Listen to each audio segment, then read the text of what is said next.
नमस्कार, मैं हूं पंकज जाडेजा। हमारा उद्देश्य है राष्ट्र से स्नेह, राष्ट्र का सम्मान। अब देखते हैं आज की दिन भर की टॉप हेडलाइन।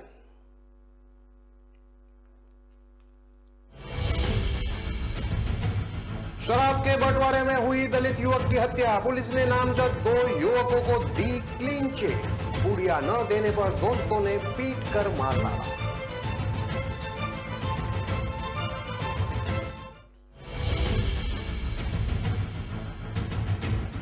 प्रयागराज में एक साथ उठी 6 अर्थियां, किसी ने पत्नी खोई तो किसी ने बेटी। मां की मौत के बाद 4 बच्चे हो गए अनाथ।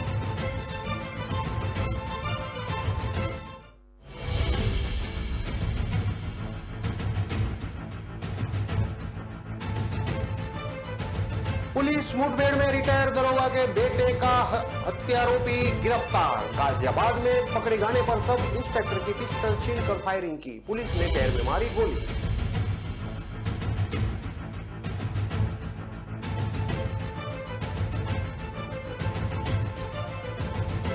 मथुरा में मीना मस्जिद केस में आज हो रही है सुनवाई। अखिल भारतीय हिंदू महासभा के कोषाध्यक्ष के दाखिल प्रार्थना पत्र पर होगी सुनवाई।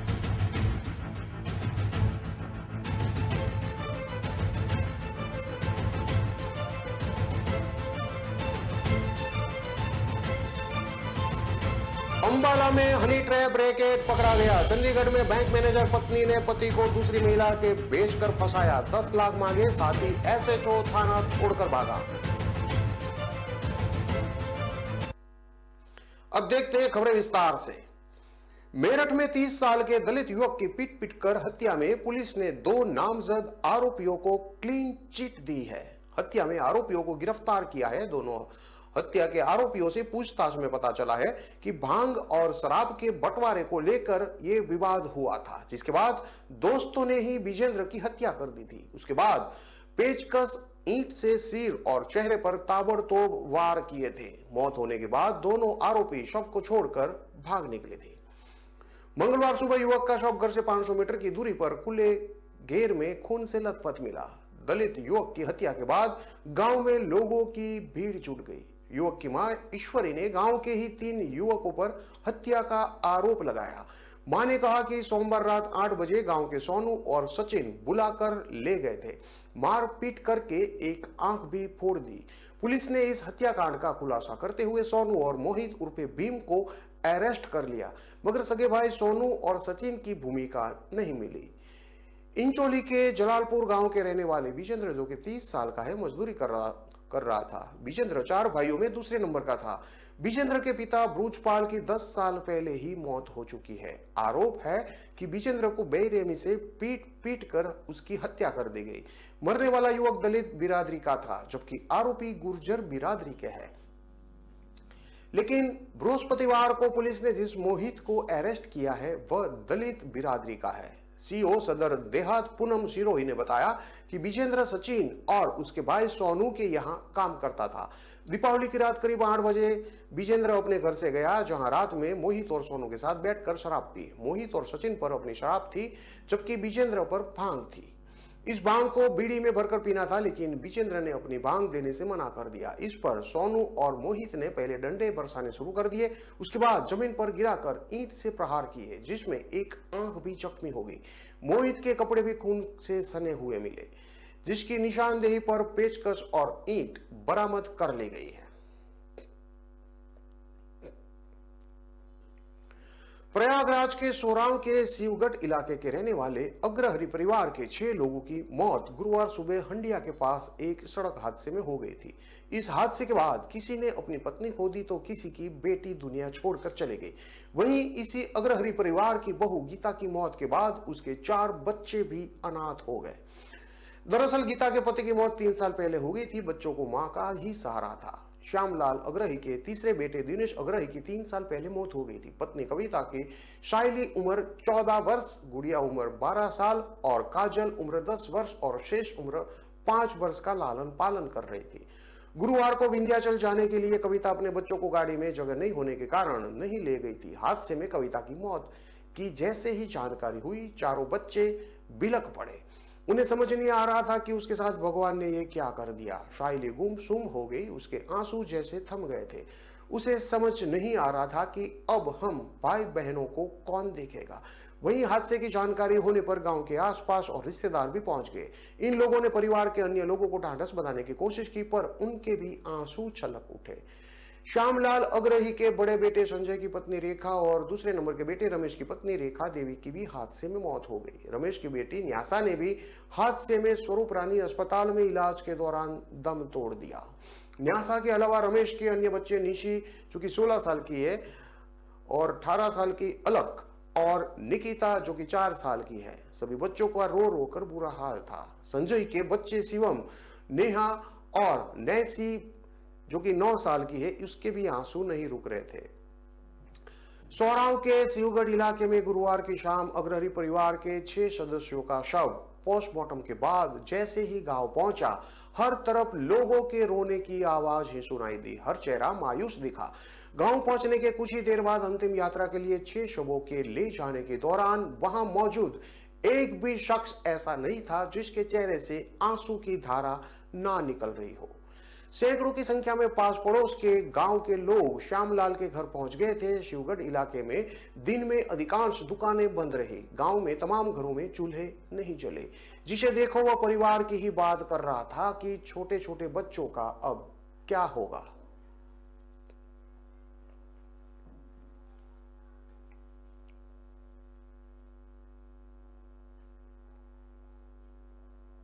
गाजियाबाद में रिटायर्ड दरोगा के बेटे अरुण उर्फ वरुण की बीच सड़क पर पीट पीट कर हत्या करने वाले एक आरोपी से पुलिस की गुरुवार रात मुठभेड़ हो गई।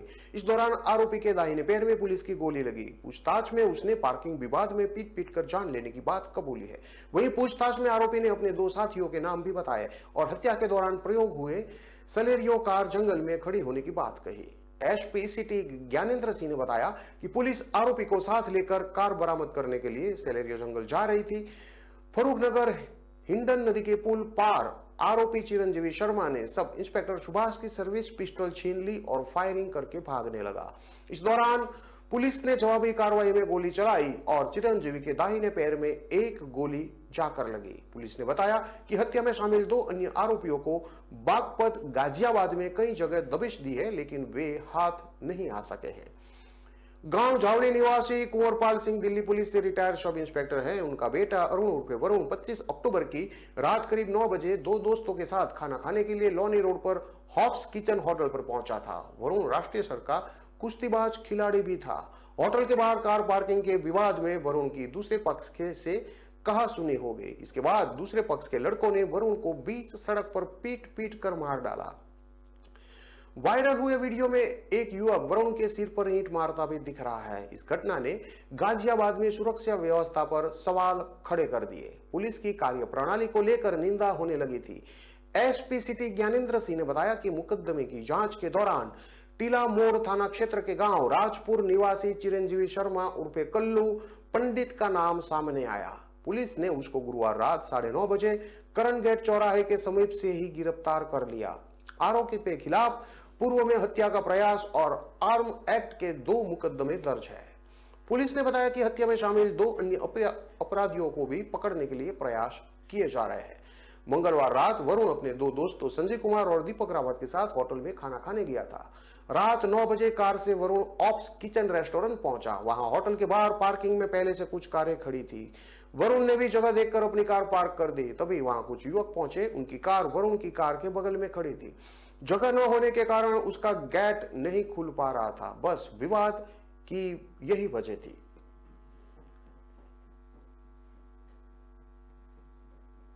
अखिल भारत हिंदू महासभा के राष्ट्रीय कोषाध्यक्ष दिनेश शर्मा द्वारा श्री कृष्ण जन्मस्थान के समीप बनी मीना मस्जिद को हटाने की मांग को लेकर शुक्रवार को कोर्ट में सुनवाई शुरू हुई है।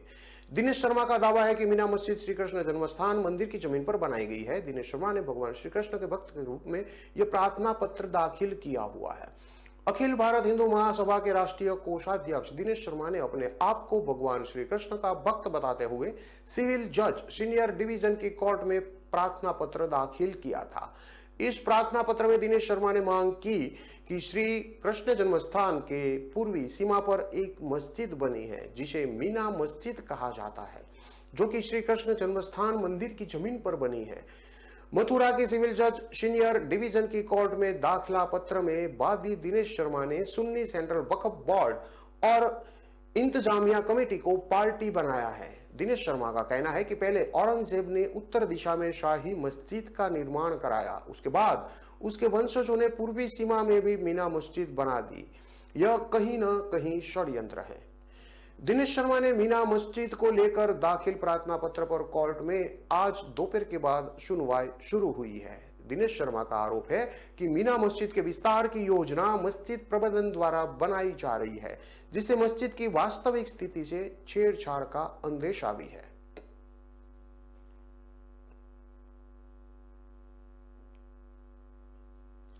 हरियाणा के अंबाला में एफसीआई कर्मचारी को हनी ट्रैप में फंसाकर 10 लाख रुपए की सौदेबाजी करने के मामले में महेश नगर थाना प्रभारी भी संलिप्त पाए गए हैं। आरोपी एसएचओ सुभाष कुमार थाना छोड़कर फरार हो चुके हैं।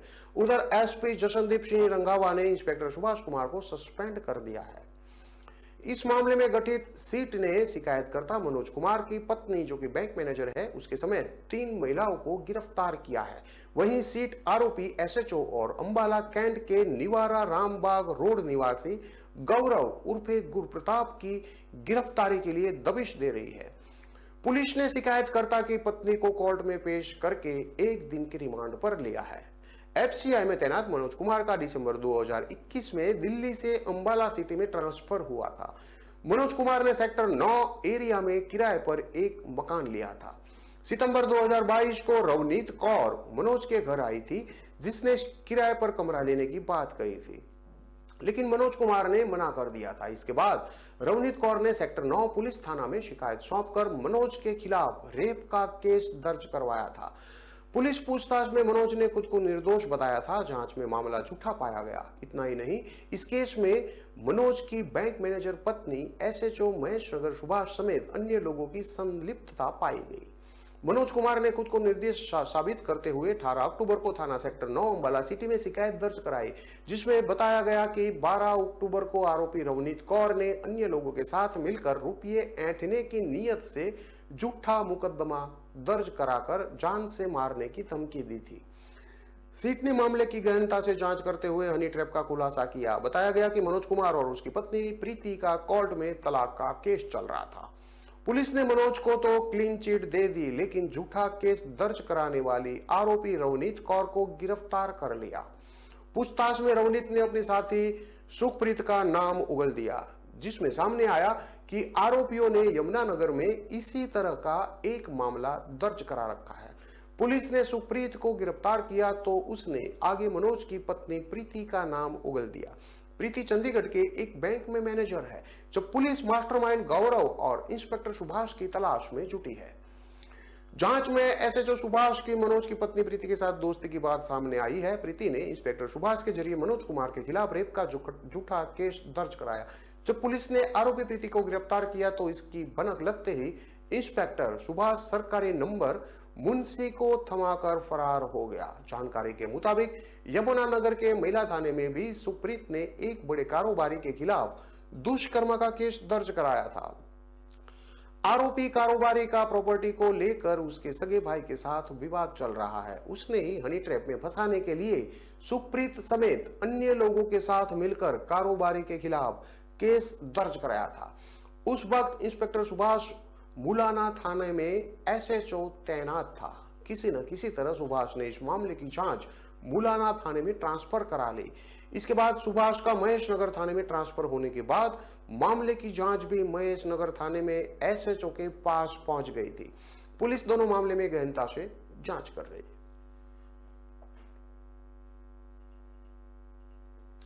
खबरों में लेते हैं अब एक छोटा सा विराम।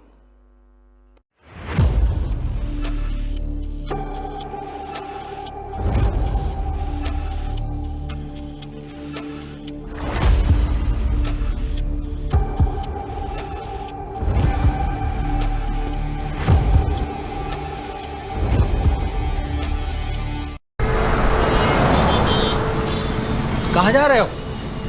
दुकान पर बैठो और इसे आगे बढ़ाओ। पापा, दुकान आगे बढ़ाने के लिए मुझे दुकान पे बैठने की जरूरत नहीं है। बस बातें करवा लो इनसे।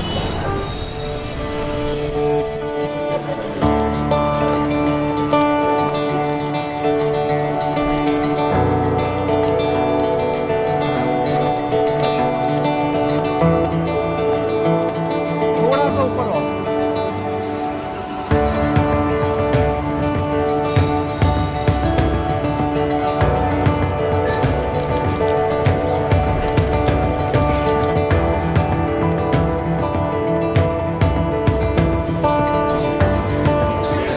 लो जी मैडम, आपके 4 किलो लड्डू। बेटा इनके लड्डू पैक कराओ। क्यों पापा, बढ़ गई ना दुकान आगे? हाँ बेटा, अब तक सबकी खुशी के लिए मिठाई खिलाई है, मगर आज अपने बेटे के हुनर के लिए खुद खाऊंगा। जब खिलकर निकलता है स्किल तो सलाम करता है हर दिल। DSEU, इंडिया की पहली स्किल एंड एंटरप्रेन्योरशिप यूनिवर्सिटी, जहां ऐसे कोर्सेज में हैं डिग्रीज और डिप्लोमास जो बेटर फ्यूचर की ओर ले जाएंगे आपको।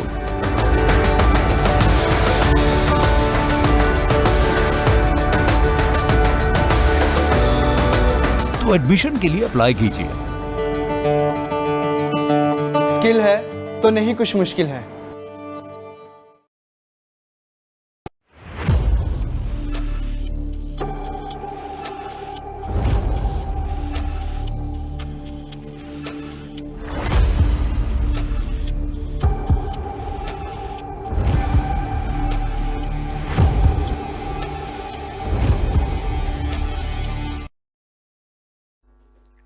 विराम के बाद एक बार फिर से आपका स्वागत है। अब देखते हैं आगे की और खबरें।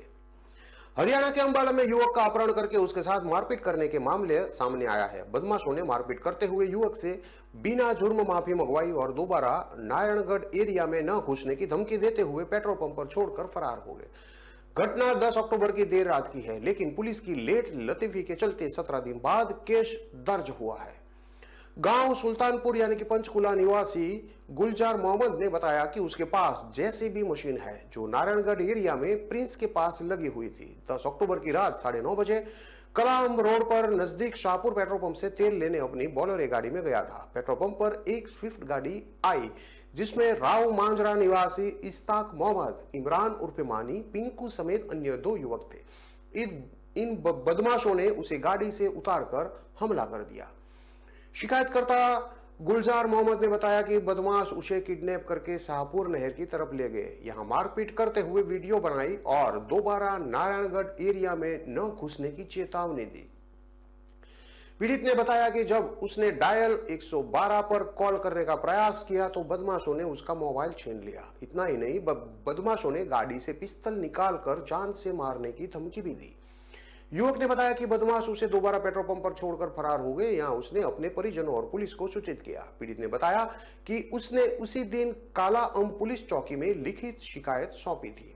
उसने मामला दर्ज करने के लिए बार-बार पुलिस चौकी इंचार्ज को फोन किए, लेकिन 17 दिन बाद उसकी शिकायत पर आरोपियों के खिलाफ धारा 147, 149, 323, 325, 365 और 506 के तहत केस दर्ज किया।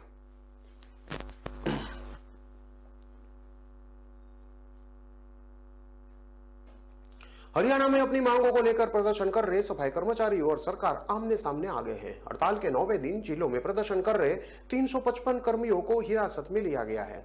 सीएम सिटी करनाल में 32 को न्यायिक हिरासत में भेज दिया गया है। इसके विरोध में C2 ने 31 अक्टूबर से राज्यव्यापी प्रदर्शन का ऐलान कर दिया है।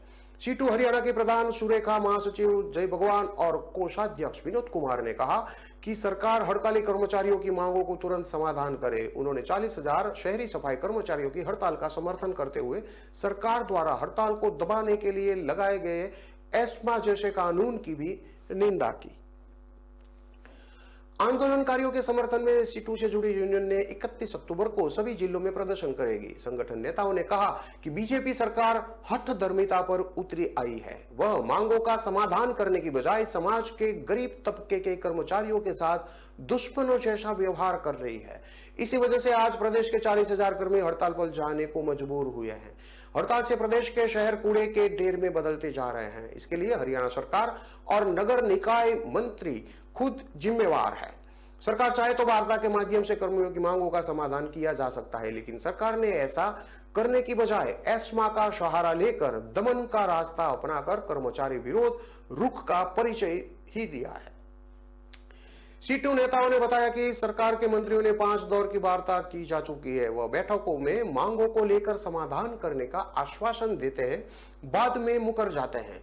कर्मचारियों ने बताया कि सफाई कर्मियों के साथ नगर निकाय मंत्री, पंचायत मंत्री ऐसा कर चुके हैं। नगरपालिका कर्मचारी संघ हरियाणा के प्रदेश अध्यक्ष सुभाष लांबा ने कहा कि प्रदेश में प्रतिदिन 59 नगर पालिकाओं, 22 नगर परिषदों और 11 नगर निगमों में प्रतिदिन 10 से 12,000 टन कूड़ा निकलता है। प्रदेश का मुखौटा कहे जाने वाले शहर आज कूड़े के ढेर में तब्दील हो चुके हैं, लेकिन सरकारी हड़ताली कर्मचारियों की न्याय उचित मांगों को मानने के लिए तैयार नहीं है। उन्होंने दो टूक कहा कि मांगों का समाधान किए बगैर हड़ताल को समाप्त नहीं करवाया जा सकता।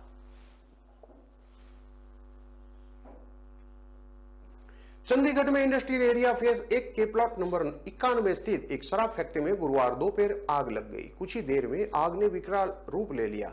आग की लपटों में इमारत की 3 मंजिलों को पूरी तरह घेर लिया। आग की लपटें देखकर आसपास के लोगों ने इसकी सूचना पुलिस और फायर ब्रिगेड को दी। फायर टीम मौके पर पहुंचकर आग पर काबू पाने का प्रयास किया। आग लगने के बाद इमारत में कुल 4 लोग फंस गए थे, लेकिन फायर फाइटर और थाना इंडस्ट्रियल एरिया के पुलिस कर्मियों ने 2 लोगों को तो बचा लिया, जबकि 2 व्यक्ति के अभी तक इमारत में फंसे होने की आशंका है। आग को लगे करीब 3 घंटे का समय बीत चुका था। फायर फाइटर 5-6 फायर टेंडर से लगातार पानी की बौछार कर आग पर काबू पाने का प्रयास कर रहे हैं। आग बिल्डिंग को पूरी तरह अपनी चपेट में ले चुकी है। जिस प्रकार इमारत आग से धू-धू कर जल रही है, ऐसे में यदि कोई इमारत के अंदर फंसा रह गया होगा तो उसके जिंदा बचने की उम्मीद न के बराबर है। शुरुआती जांच के अनुसार इमारत में आग लगने का कारण शॉर्ट सर्किट बताया जा रहा है, लेकिन इमारत के किसी हिस्से की वायरिंग में शॉर्ट सर्किट हुआ। आग लगे होने से फिलहाल यह पता नहीं लग सका है। पुलिस और फायर फाइटर लगातार आग पर काबू पाने के प्रयास में जुटे हैं। फायर फाइटर समेत इंडस्ट्रियल एरिया थाना के पुलिसकर्मी भी आग पर काबू पाने के प्रयास में जुटे हैं।